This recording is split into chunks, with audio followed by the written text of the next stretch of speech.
Chapter 15. Jonas entered the annex room and realized immediately that it was the day that he would be sent away. The giver was rigid in his chair, his face in his hands. "I'll come back tomorrow, sir," he said quickly. Then he hesitated.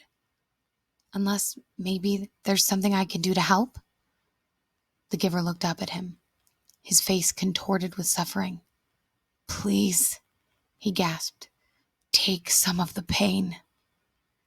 Jonas helped him to his chair at the side of the bed. Then he quickly removed his tunic and lay face down.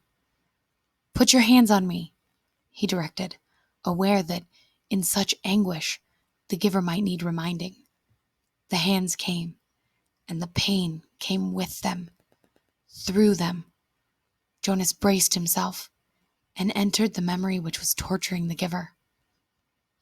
He was in a confused, noisy, foul-smelling place. It was daylight, early morning, and the air was thick with smoke that hung yellow and brown above the ground. Around him, everywhere, far across the expanse of what seemed to be a field, lay groaning men.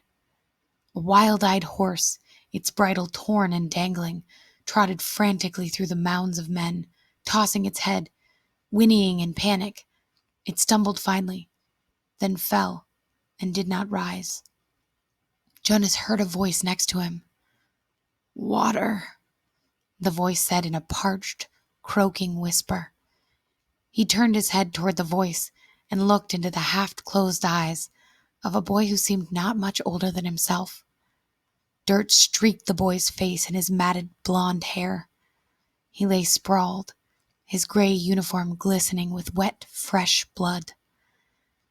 The colors of the carnage were grotesquely bright, the crimson wetness on the rough and dusty fabric, the ripped shreds of grass startlingly green in the boy's yellow hair. The boy stared at him. "Water," he begged again. When he spoke, a new spurt of blood drenched the coarse cloth across his chest and sleeve.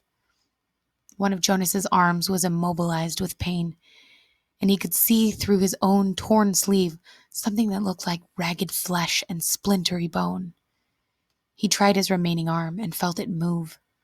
Slowly, he reached to his side, felt the metal container there, and removed its cap, stopping the small motion of his hand now and then to wait for the surging pain to ease. Finally, when the container was open, he extended his arm slowly across the blood-soaked earth, inch by inch, and held it to the lips of the boy. Water trickled into the imploring mouth and down the grimy chin. The boy sighed. His head fell back, his lower jaw dropping as if he had been surprised by something.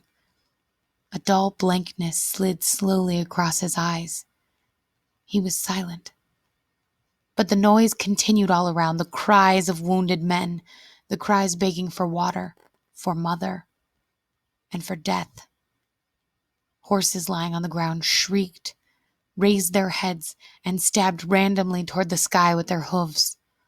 From the distance, Jonas could hear the thud of cannons.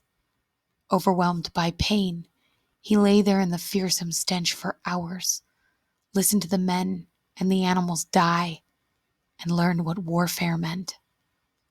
Finally, when he knew that he could bear it no longer and would welcome death himself, he opened his eyes and was once again on the bed.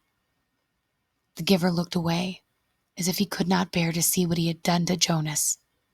"Forgive me," he said.